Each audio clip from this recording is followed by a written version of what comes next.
And when I finally got away from him after he threw my head into a car, I realized, I was like, I need to do something or else my friend is gonna have to drag me home. I just want to get home.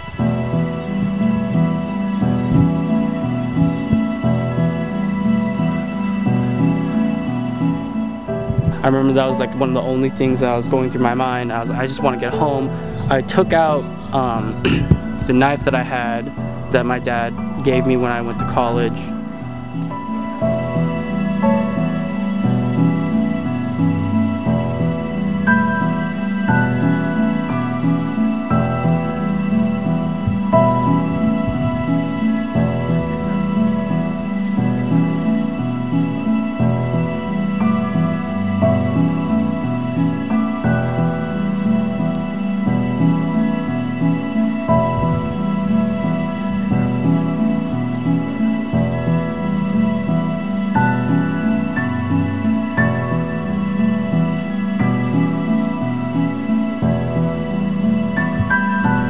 She swung out and she hit me in the side of the head, and I was really taken back by it. I didn't expect it.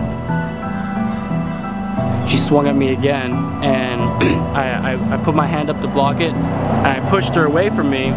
After I pushed her, she fell on the ground, and my first thought was, oh crap, like I'm neighbors with this girl. She walks by my front door almost every day.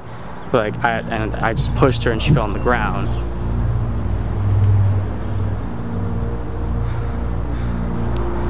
I felt someone hit me on the side of the head, and her friends apparently have left the house, come out of the house and jumped me.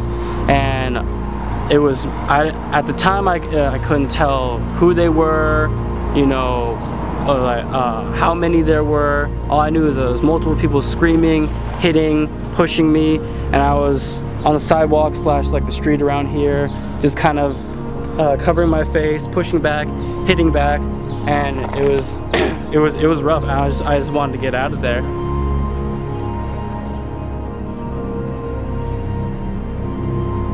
When I finally got free from the group that was attacking me, I started walking down this way, and Maddie, the original girl who had gotten back up, started chasing after me, following me. She was screaming, swinging at my head, and I was just like, I didn't want to deal with it. I didn't want to fight anymore.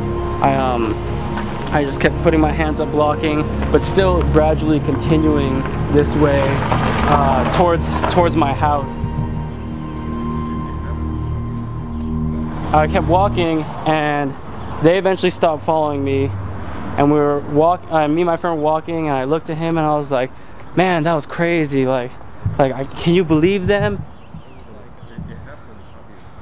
But it was right about here when I hear, hey, you like to hit girls? And I just turn around and I see this big, ripped Caucasian guy running after me, and he just was sprinting towards me, and my first reaction was just like, turn around and keep walking, like, no way you're talking to me, like, I don't know what you're talking about. I keep walking. When he catches up to me, he just starts hitting me in the back of the head, and we eventually start fighting. I turn around, cover my head. We eventually kind of pour out into the street right here, and we're kind of fighting in the street, and you know, I was punching back, pushing back, blocking, but you know, I started realizing that, you know, nothing I was doing was slowing the ferocity, the power of kind of the beating I was receiving.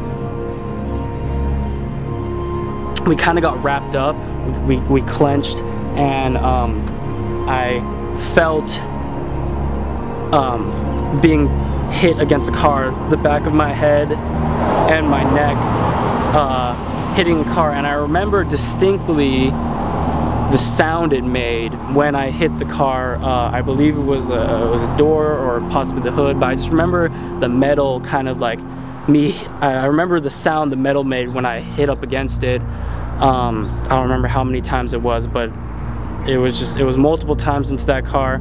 And when I finally got away from him after he threw my head into a car, I realized, I was like, I need to do something or else my friend is gonna have to drag me home. I just wanna get home.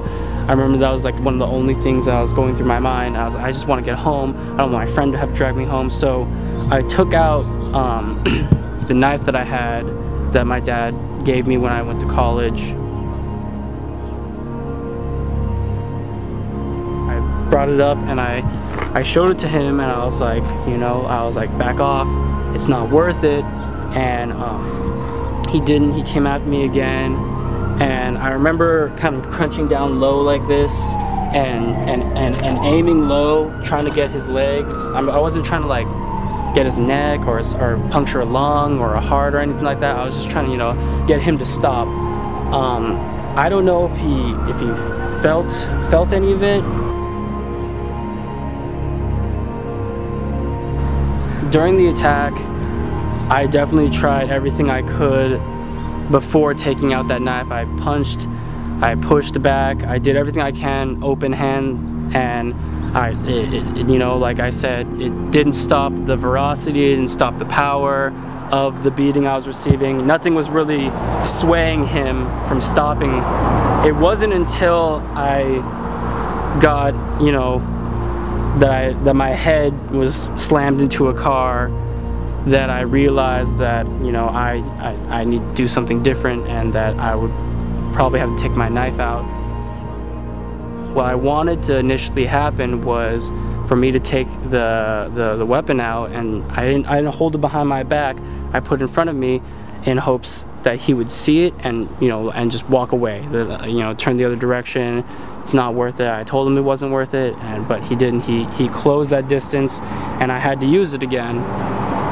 I mean, and by again, I mean, I used it in the first time just showing it to him, and then when he closed the distance, I had to use it on him.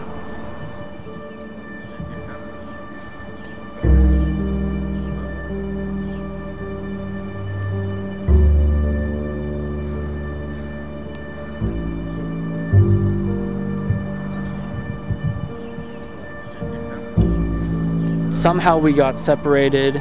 If you realize, like, he got cut, if, you know, he just hesitated a little bit and I got away, but eventually I got away with my friend, and we just ran down this road right here. We ran down the sidewalk, and it wasn't until like I was safely away, I can't remember how far, but that I started realizing like what happened.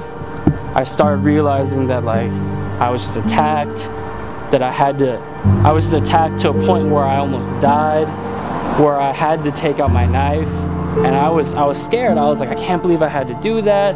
I was worried. I was talking to my friend. He was just trying to calm me down. And I remember I remember taking my knife out and swinging it, but I don't remember if I got him or not. And so I took the knife out and I looked at the blade to see if there was any blood on it, and it was dark, but I didn't see any at the time. And so I was like, okay, like maybe I didn't get him. Like, you know, the optimist in me was like, okay, maybe we just, you know, got into a fight. I took out the knife, he didn't see it, and I just, you know, when I was swinging, I missed everything, and I somehow got away. And hopefully both of us can just go home and have just, you know, like, and wake up the next morning and continue with our lives. But that wasn't the case. When I got home, I was soon after arrested and brought to King County Jail.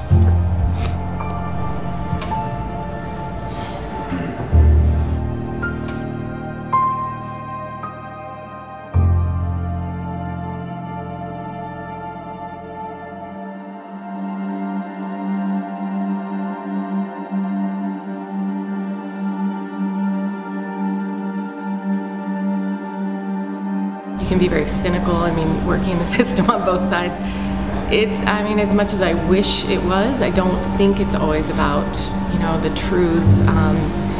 People get locked in their ways. Like the detective in this case convinced himself, you know, for whatever reason, Graham's injuries, that, you know, Jared was the aggressor, and every ounce of evidence was almost done to corroborate that, but not to investigate, hey, was he defending himself? And I think that happens. And so when the prosecutor thinks they're right, you know, they think they're justified to bring the house. You know, we're going to bring it all. And if you're stupid enough to go to trial, you know, you're going to get hammered.